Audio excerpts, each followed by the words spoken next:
السلام عليكم ورحمة الله وبركاته. اللهم انصرنا على عدوك وعدونا وفرج هم المهمومين وكرب المكروبين في كل مكان يا رب العالمين.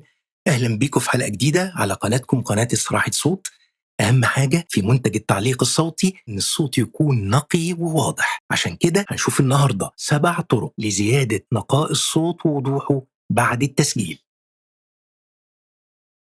تخلص من الضجيج.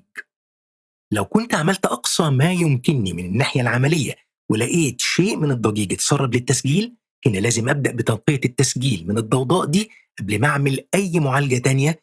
ممكن أحذفها يدويا أو أستخدم فلاتر كتير مجانية أو مدفوعة سبق اتكلمنا عن بعضها، لكن أنا هنا النهاردة هستخدم ATK Colored Expander. نفتح عينة صوتية في أوسن أوديو ونطبق البلاجين. أهلا ومرحبا بجميع أصدقاء قناة استراحة صوت ومتابعيها في هذه الحلقة. سامعين الضوضاء؟ شايفين تحت هنا؟ هو ده الضجيج. دلوقتي نطبق الفلتر.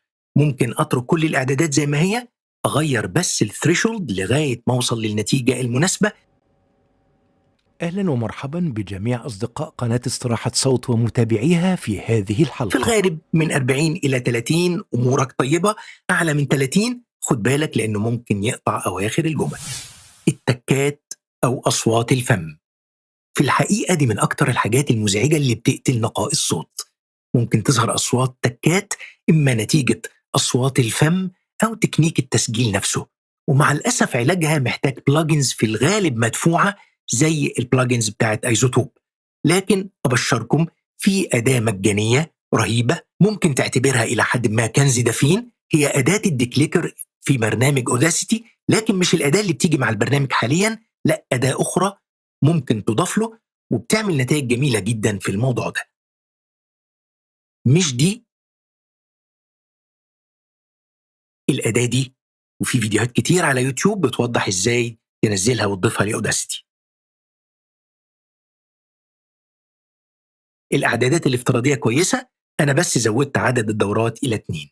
نخليه الأول يحلل الملف ويعزل التكات.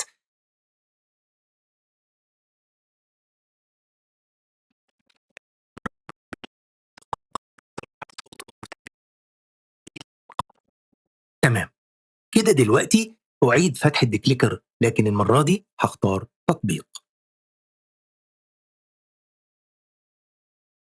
استخدام فلتر تمرير الترددات الأعلى. كل آلة لها تردد أساسي بيميزها عن الآلات الأخرى. احنا في التعليق الصوتي آلتنا الوحيدة اللي بنستخدمها حنجرتنا، صوتنا تردده الأساسي في الغالب حوالين 100 هرتز، يعني أي تردد تحته ما يلزمناش إلا في أحوال قليلة.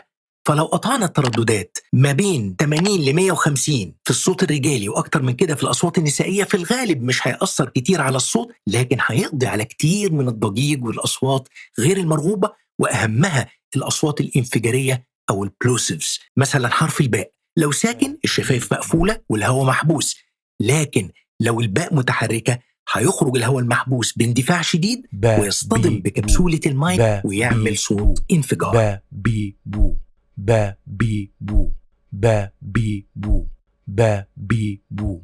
سمعنا ازاي الهاي باس لوحده قلل كتير من الأصوات الانفجارية. لو اتبقى حاجة ممكن هنا نعالجها بالأوتوميشن.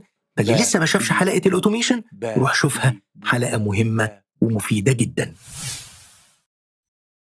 معادلة الترددات الصوتية. عدم وضوح التسجيل وعدم نقائه ممكن يكون راجع لوجود ترددات طاغية على ترددات أخرى. الترددات المنخفضة لو زادت هتؤدي إلى أن الصوت يكون مكتوم وغير واضح. الترددات المنخفضة في الشريحة المتوسطة حوالين 300 هرتز كده هتخلي الصوت كأنك بتتكلم من جوه صندوق. لو النطاق عموما ما بين 200 ل 500 هرتز كان عالي قوي، ممكن الزيادة دي تحجب الترددات المتوسطة في صوتنا اللي هي ترددات وضوح الكلام وتمييز الحروف. فممكن زيادة وضوح الصوت عن طريق تقليل الترددات المنخفضة اللي قلنا عليها. في الحالة دي يفضل استخدام دايناميك ايكولايزر زي TDR نوفا بحيث يقلل الترددات المنخفضة في حالة زيادتها عن الحد وما يجيش جنبها في غير كده. أهلا ومرحبا بجميع أصدقاء قناة استراحة صوت ومتابعيها في هذه الحلقة. أهلا ومرحبا بجميع أصدقاء قناة استراحة صوت ومتابعيها في هذه الحلقة. أهلا ومرحبا بجميع أصدقاء قناة استراحة صوت ومتابعيها في هذه الحلقة. مجرد الحركة دي مش بس هتفتح الصوت وتقضي على الصوت المكتوم، لا، دي ممكن كمان تظهر الترددات المتوسطة اللي كانت محجوبة بالترددات المنخفضة اللي طاغية عليها.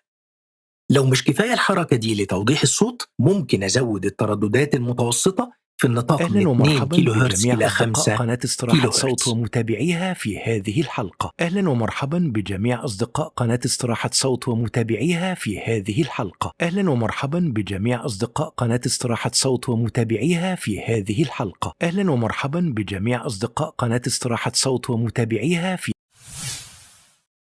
زيادة تشبع الصوت ممكن تكون أداة الساتوريشن دي الأداة الوحيدة اللي بتعمل تغيير حقيقي في الصوت.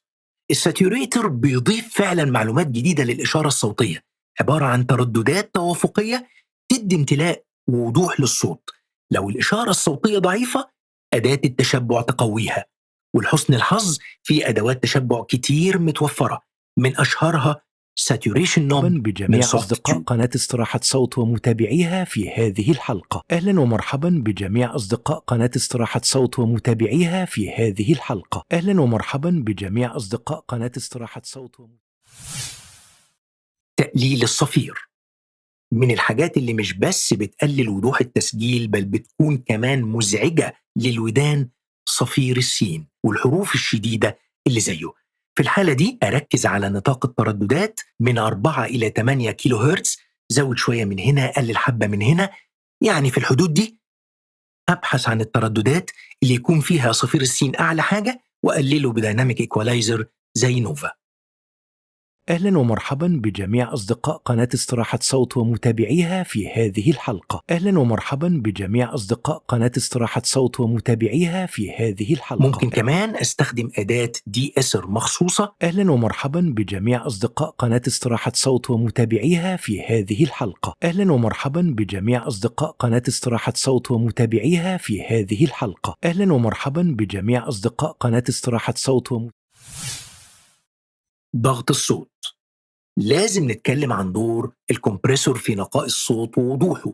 استخدام الضاغط صح هيساعد في زيادة نقاء الصوت ووضوحه، لأنه هيقلل الفرق بين العالي والواطي، فيسمح لي بتعلية الصوت ككل، بما فيه الأجزاء اللي كانت قبل كده منخفضة ومش واضحة قوي. أهلا ومرحبا بجميع أصدقاء قناة استراحة صوت ومتابعيها في هذه الحلقة. أهلا ومرحبا بجميع أصدقاء قناة استراحة صوت ومتابعيها في هذه الحلقة. دي كانت بعض الطرق اللي ممكن استخدمها عشان زيادة نقاء الصوت المسجل وتوضيحه. ممكن استخدم طريقة واحدة منها أو أكتر من طريقة مع بعض حسب الحاجة.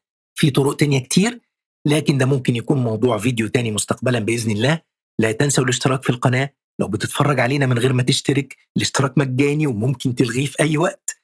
كمان التفاعل بالإعجاب والتعليقات ومشاركة الفيديو. ودمتم في رعاية الله.